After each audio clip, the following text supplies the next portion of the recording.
श्री कृष्णं वंदे जगद्गुरुम इदं श्री सद्गुरुवे नमः। वाङ्मय नंबर 4 साधना पद्धतियों का ज्ञान और विज्ञान, ऑडियो नंबर 82। पिछले ऑडियो में गुरुदेव ने हमें बताया कि स्थान एवं वातावरण का प्रभाव व्यक्ति की शारीरिक एवं मानसिक स्थिति पर पड़ता है। अवांछनीय परिस्थितियों में रहते हुए चित्त में उद्विग्नता बनी रहेगी और आत्मिक उत्कर्ष के वे प्रयोग सदना सकेंगे जिनमें शांत चित्त होने की मानसिक स्थिरता की शर्त जुड़ी हुई है। इस संदर्भ में गुरुदेव कहते हैं कि शांति कुंज और ब्रह्म वर्चस्व पर सीधा अधिकार परोक्ष रूप से उपस्थित प्रचंड आत्मशक्ति का है। यही प्रचंड आत्मशक्ति यहाँ की गतिविधियों का उत्तरदायित्व उठाती है। इसीलिए गुरुदेव शांति कुंज और ब्रह्म वर्चस्व में साधना का विशेष महत्व बताते हैं। इसके साथ ही पिछले ऑडियो में शीर्ष आसन का महत्व समझाते हुए गुरुदेव ने बताया कि दिमागी काम करने वालों के लिए शीर्ष आसन सबसे श्रेष्ठ है। शीर्ष आसन से मस्तिष्क के जीवन कोश तरोताजा हो जाते हैं और उनकी शक्ति बढ़ती है। निर्बल मानसिक शक्तियां सबल होती हैं और स्मरण शक्ति, कल्पना शक्ति, तर्क शक्ति आदि शक्तियां जाग उठती हैं। सब प्रकार की दिमागी कमजोरी दूर होती है। अब क्रमशः आगे बढ़ते हैं और जानते हैं शीर्ष आसन का प्रयोग। आसन करते समय किसी वस्तु जैसे गद्दी या कोई अन्य वस्तु सिर के तले रखें। फिर आप पृथ्वी पर उल्टे लेट जाएं और दोनों हाथों को तकिए से अलग जमीन पर सटा दें या दोनों हाथों की उंगलियों को आपस में बांध दें, यानी दोनों हाथों की उंगलियां एक दूसरे को आपस में पकड़ लें। अगर आसन दूसरे प्रकार से करें तो फिर दोनों हाथों को सिर के नीचे रख दें और धीरे धीरे पिछले पैरों का भाग जमीन से ऊपर उठाते जाएं, यहाँ तक कि पैर और टांगें बिल्कुल सीधी हो जाएं, जमीन पर केवल सिर ही रहे। आपको 2-4 दिन आसन करने में सिर में चक्कर से आ जाएंगे। प्रयोग करते करते सब ठीक हो जाते हैं। आप सीधे सर के बल खड़े भी हो सकेंगे। तरकीब यह है कि पैर उठाते समय पैर दीवार पर एकदम सटा दो और फिर उनको धीरे धीरे दीवार के सहारे सहारे सीधा करो। अभ्यास करने के पश्चात फिर कष्ट ना होगा और किसी वस्तु का सहारा लिए बिना आप सिर के बल उल्टे खड़े हो जाएंगे। आसन प्रतिदिन केवल 2 ही बार सुबह और शाम करना चाहिए। पहले 5 दिन केवल 2 मिनट तक आसन करें, फिर धीरे धीरे समय इच्छा अनुसार बढ़ाते जाएं। अधिक से अधिक 1 घंटा अभ्यास करें, लेकिन साधारणतः आध घंटा करना काफ़ी है। आसन करते समय आपको श्वास नाक के जरिए लेनी चाहिए। जब अधिक अनुभव और अभ्यास हो जाए तब जोर से नाक से श्वास लो और पेट को अंतड़ियों से लगा दो, यानी जितना दबाया जा सके दबा डालो। फिर श्वास रोके रखो। जब रोकना असंभव हो जाए तब श्वास को धीरे धीरे निकालो। इसी प्रकार करना चाहिए। शीर्ष आसन के लिए सूचना। प्रथम, जमीन पर मुलायम कपड़ा आदि रखकर दोनों हाथों की उंगलियां एक दूसरे में मिलाकर सिर को जमीन पर रखें और धीरे धीरे पैरों को ऊपर करते जावें, यहाँ तक कि संपूर्ण ऊपर हो जाए। इस समय प्रथम में यदि स्वयं ना कर सकें तो दूसरे की मदद लें या दीवार के साथ में करें। सिर के नीचे कपड़ा या कोई नरम वस्तु रखना चाहिए, वरना हानि होना संभव है। शुरुआत में 12 दिन तक 3 मिनट, बाद को 25 दिन तक 6 मिनट, 25 से 100 दिन तक 10 मिनट तक होने के पश्चात अपनी शक्ति के अनुसार 30 से 40 मिनट तक बढ़ सकते हैं।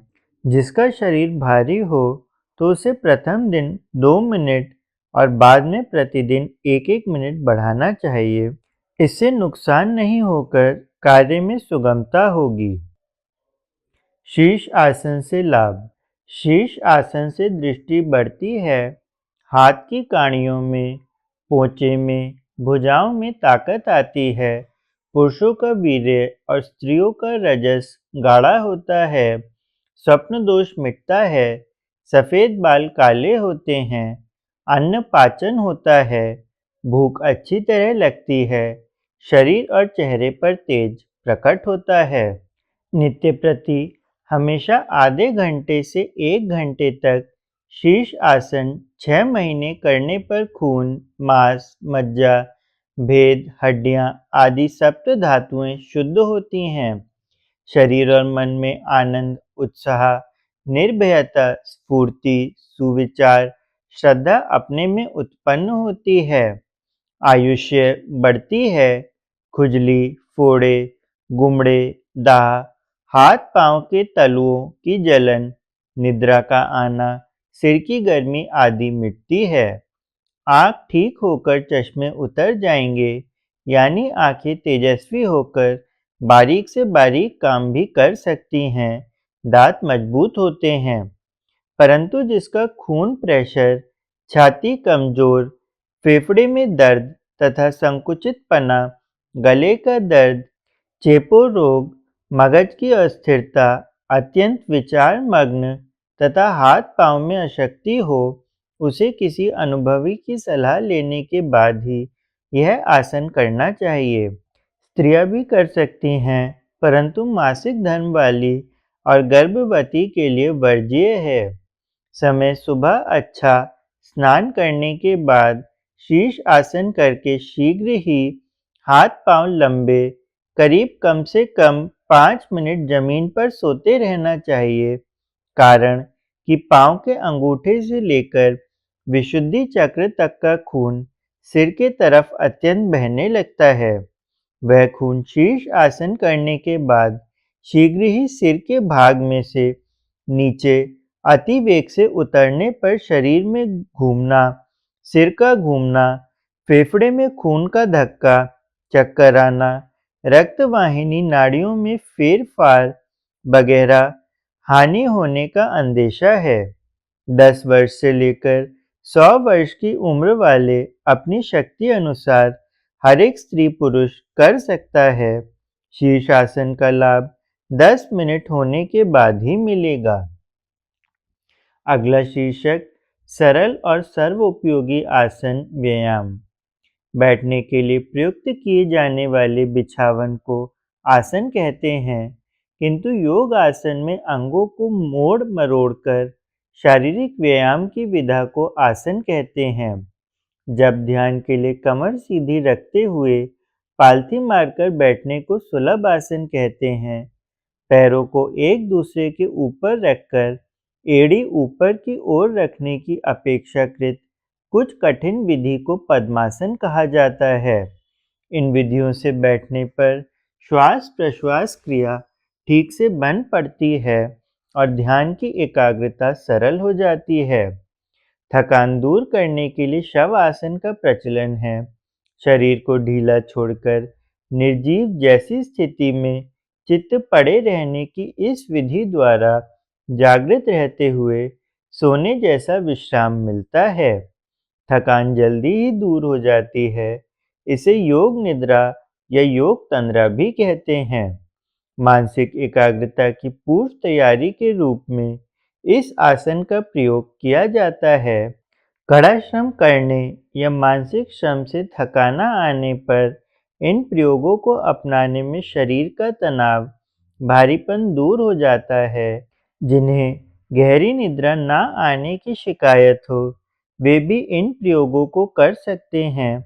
उन्हें इनका आवश्यक लाभ मिलने लगेगा। आसनों का प्रयोग सरल व्यायामों के रूप में किया जाता है। दंड बैठक जैसे कई व्यायाम दुर्बल काया वालों के लिए उपयुक्त नहीं पड़ते, इसलिए उनके लिए आसनों को ही सुविधाजनक माना गया है। आहार से रस रक्त बनता है, इसे सभी जानते हैं, पर साथ में यह शर्त भी जुड़ी हुई है कि जो खाया गया है उसका पाचन ठीक प्रकार हो। रक्त संचार एवं श्वास प्रश्वास की क्रिया शिथिल ना हो। इन आशंकाओं को दूर करने के लिए हल्के स्तर के व्यायामों को सीमित मात्रा में करते रहने से काम चल जाता है। उस आवश्यकता की पूर्ति आसनों द्वारा सरलता पूर्वक हो जाती है। दुर्बल शरीर वालों के लिए तेज चाल से टहलने अथवा खुली हवा में दौड़ने का व्यायाम सर्वोत्तम है।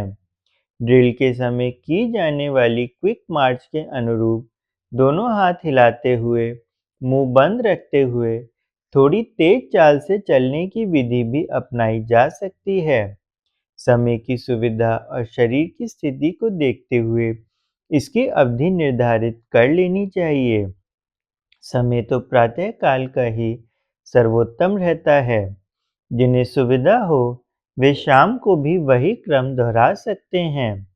ध्यान इतना ही रखना है कि जिस सड़क पर चला जाए वह गर्द गुबार वाली ना हो, उस क्षेत्र में दुर्गंध ना उठती रहती हो, धुआं ना छाया रहता हो।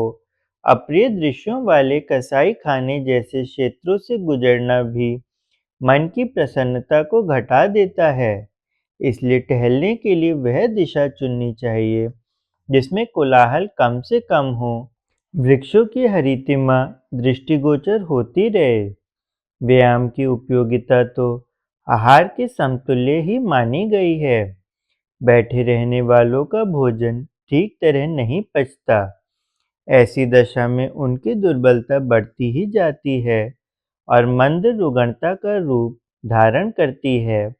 फिर चाहे कितना ही बहुमूल्य भोजन किया जाए, कितने ही बलवर्धक रसायन सेवन किए जाएं, लाभ नगण्य जितना ही दिखाई पड़ता है। यह कठिनाई विशेष रूप से उन लोगों के सामने आती है जिन्हें एक जगह बैठकर काम करना पड़ता है। मुनीम, क्लर्क, अफसर, लेखक आदि के कार्य प्राय ऐसे ही होते हैं जिनमें भाग दौड़ के लिए नहीं के बराबर ही गुंजाइश रहती है। योगी जनों के संबंध में भी यही बात कही जा सकती है। उन्हें जप, तप, ध्यान, धारणा, स्वाध्याय, मनन, चिंतन जैसे कार्यों में ही लगा रहना पड़ता है। हल्का भोजन करने में नींद के घंटे भी कम हो जाते हैं। ऐसी दशा में यह आवश्यक होता है कि उनके लिए किसी सरल श्रम का, हल्के व्यायाम का निर्धारण रहे। अन्यथा सर्वथा बैठे रहने पर तो निष्क्रिय चाकू को जंग लग जाने जैसी स्थिति में से शरीर को गुजरना पड़ेगा। अचल पड़ी रहने वाली झीलों का पानी सड़ने लगता है, जबकि झरने की पतली धार भी बहती रहने के कारण ताजगी लिए रहती है। दिनचर्या में शारीरिक श्रम का, भाग दौड़ का समावेश आवश्यक है ताकि सभी अंग अवयवों को गतिशील बने रहने का अवसर मिलता रहे। आसनों की विधा विशेषतः बुद्धिजीवियों, योगी जनों की न्यून श्रमशीलता को ध्यान में रखकर बनाई गई है। शक्ति का मानसिक स्तर पर अधिक व्यय होना और शरीर का अचार के घड़े की तरह जहाँ का तहाँ रखा रहना ऐसी परिस्थिति उत्पन्न करते हैं जिसमें रहकर शरीर गड़बड़ाने लगे, साथ ही उस क्षति का प्रभाव मन पर भी पड़े। शारीरिक अस्वस्थता जैसे जैसे बढ़ने लगती है, वैसे वैसे मानसिक श्रम भी कम होने लगता है, उसका स्तर गिर जाता है। अतएव संतुलित स्थिति को बनाए रखने के लिए मानसिक श्रम की तरह शारीरिक श्रम को भी दिनचर्या में समुचित स्थान देना चाहिए। व्यायामों के अनेक प्रकार हैं। अखाड़ा संभालने वाले पहलवानों के लिए दूसरे व्यायाम हैं। खेल कूदों की प्रतियोगिता में सम्मिलित होने वाले उस आवश्यकता की पूर्ति खेल के मैदान में करते हैं। जिन्हें अवकाश है वे वृद्धजन सुबह शाम कई मील टहलने का क्रम बनाए रह सकते हैं। किसानों, श्रमिकों, पोस्टमैनों का परिश्रम तो उनकी आजीविका वाले कार्यों के साथ ही चलता रहता है। लुहार, बढ़ई जैसे कड़ी मेहनत करने वाले अपने दैनिक कार्य को ही व्यायाम समझ सकते हैं। उनके लिए इस संदर्भ में अतिरिक्त कार्यक्रम अपनाने की आवश्यकता नहीं है। प्रश्न उन्हीं का है जिन्हें अधिकांश समय बैठे ठाले गुजारना पड़ता है। दफ्तर में भी उनका आसन कुर्सियों पर जमा रहता है। घर लौटने पर टीवी देखने, रेडियो सुनने, अखबार पत्रिकाएं पढ़ने जैसे शरीर को श्रम ना देने वाले कार्यों में लग जाते हैं। इनके लिए हल्के व्यायामों की विधा अपनाना एक प्रकार से अनिवार्य है। इसकी उपेक्षा की जाए तो शरीर न केवल आलसी बनेगा, वरन उसकी मानसिक क्षमताओं में भी निरंतर कमी होती चली जाएगी। महिलाओं में से अधिकांश का कार्यक्षेत्र घर की चार दीवारी के भीतर ही होता है। उन्हें बुहारी लगाने, बर्तन, भोजन, रसोई बनाने, बच्चे संभालने वाले काम करने पड़ते हैं। इनमें समय कितना ही क्यों न लग जाए, व्यस्तता कितनी ही क्यों न बनी रहे, पर कठोर स्तर का वैसा श्रम करने को नहीं मिलता जो दिन में कम से कम 1-2 बार परिश्रम जन्य फुर्ती का संचार कर सके। इस वर्ग के लिए आसनों वाला व्यायाम सुविधाजनक पड़ता है। औसत व्यक्ति आधा घंटा रोज भी आसन व्यायाम कर लिया करे तो गाड़ी किसी तरह घिसटती रह सकती है। आसन व्यायामों के अनेकानेक प्रकार हैं। उनकी संख्या 84 तक गिनाई गई है, पर यह प्राचीन काल के निर्धारण हैं। उन्हें जादू, चमत्कार या पत्थर की लकीर जैसा नहीं मान लेना चाहिए। किसी आसन विधा से परिचित व्यक्ति की सहायता से अपने शरीर की स्थिति के अनुरूप आसन चुन लेने चाहिए। प्रयोग करने पर वे ठीक पड़ें तो अपनाए रहना चाहिए तथा अनावश्यक दबाव पड़ता प्रतीत हो तो उन्हें बदल लेना चाहिए। आसनों का सामान्य सिद्धांत यह है कि हाथ, पैर, कमर, गर्दन, कंधे, पीठ आदि सभी जोड़ों वाले अंगों को पसारा फैलाया जाए और फिर उन्हें सिकोड़कर आरंभिक स्थिति में लाया जाए। फैलाया भी धीरे-धीरे जाए और सिकोड़ा भी धीरे-धीरे जाए। अंगों को आगे-पीछे, दाएं-बाएं, ऊंचा-नीचा छहों स्थिति में गतिशील होने का अवसर दिया जाए। कोई अवसर ऐसा ना बचे जिसमें मांसपेशियों और जोड़ों को परिश्रम ना करना पड़े, यह स्थिति पैदा हो।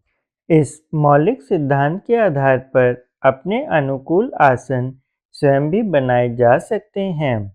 दुर्बल और रोगी बिस्तर पर पड़े-पड़े भी यह अंग संचालन की क्रिया करते रह सकते और उसका समुचित लाभ उठाते रह सकते हैं। सर्वसाधारण जनों के लिए अपनी सामान्य स्थिति से ऊंचे उठकर उच्च आध्यात्मिक कक्षा में पहुंचने और आत्मिक कल्याण का लक्ष्य प्राप्त करने के लिए महर्षि पातंजलि ने योग के जिन 8 अंगों का प्रतिपादन किया है, उनकी वैज्ञानिकता और उपयोगिता असंदिग्ध है।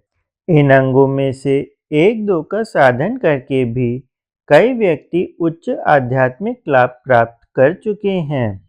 आत्मिक स्थिति की भिन्नता के कारण यह निर्धारित कर पाना कठिन है कि किसी व्यक्ति के लिए कौन सा साधन या योग का कौन सा अंग विशेष लाभप्रद है और शीघ्र ही अपने लक्ष्य तक पहुंचाने वाला है। सामान्य जनों को तो क, ख, ग से ही आरंभ करना चाहिए और यम नियमों का पालन करते हुए अगले चरणों का अभ्यास करना चाहिए। इस योग साधन की एक विशेषता यह भी है कि इसमें साधक का आत्मिक कायाकल्प तो होता ही है, उसे शरीर स्वास्थ्य की दृष्टि से भी असाधारण लाभ मिलता है। अपनी आध्यात्मिक विशेषताओं के कारण योग के अगले अंग आसन प्राणायाम का महत्व तो है ही, शरीर स्वास्थ्य पर भी उसका लाभकारी प्रभाव पड़ता देखा जा सकता है। स्वास्थ्य संरक्षण के लिए व्यायाम की आवश्यकता से सभी परिचित हैं और विभिन्न आयु की स्थिति के व्यक्तियों के लिए विभिन्न व्यायाम प्रचलित हैं, परंतु आसनों को सर्वोत्तम व्यायाम कहा गया है। एक तो इनमें समय भी बहुत कम लगता है, दूसरे इनके परिणाम भी शीघ्र दिखाई देने लगते हैं। इनकी विशेषताओं से प्रभावित होकर विदेशी व्यायाम प्रेमी भी अब इन्हें अपनाते जा रहे हैं। आसनों की लोकप्रियता का अनुमान इसी बात से लगाया जा सकता है कि जिन व्यक्तियों को योग के संबंध में अधिक कुछ नहीं मालूम, वे आसन और प्राणायाम को ही योग मान रहे हैं।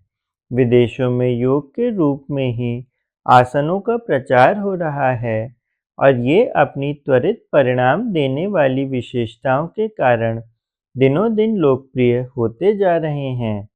यहाँ तक कि अपने शरीर को सुडौल और सुंदर बनाने के लिए विदेशी लोग प्राय योग आसन ही करते हैं।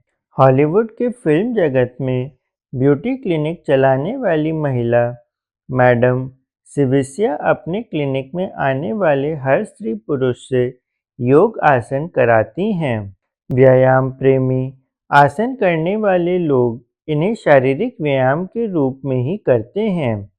यह सच है कि इनसे वे सब लाभ मिलते हैं जो व्यायाम द्वारा मिलते हैं, लेकिन इससे भी ज़्यादा सच यह है कि आसनों से शरीर के उन भीतरी हिस्सों का भी व्यायाम हो जाता है जिनका साधारण कसरतों से नहीं होता।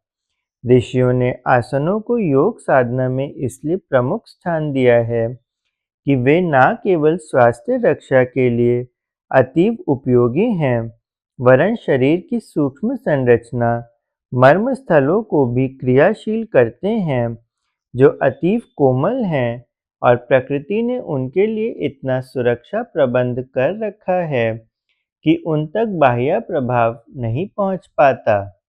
आसनों से उन मर्म स्थानों की सुरक्षा होती है और वे सुदृढ़ तथा क्रियाशील बनते हैं। इन मर्मों में यदि किसी प्रकार की बाधा पड़ जाए तो जीवन संकट में पड़ सकता है। ऐसे मर्म स्थान उदर और वक्ष स्थल के भीतर विशेष रूप से हैं। कंठकूप, स्कंद, पुच्छ, मेरुदंड और ब्रह्मरंध्र से संबंधित ऐसे 33 मर्म स्थल योग शास्त्रियों और शरीर शास्त्रियों ने बताए हैं, जो बहुत ही महत्वपूर्ण हैं। दोनों ने इन मर्म स्थानों के भिन्न-भिन्न नाम दिए हैं, पर इनकी महत्ता से सभी परिचित हैं।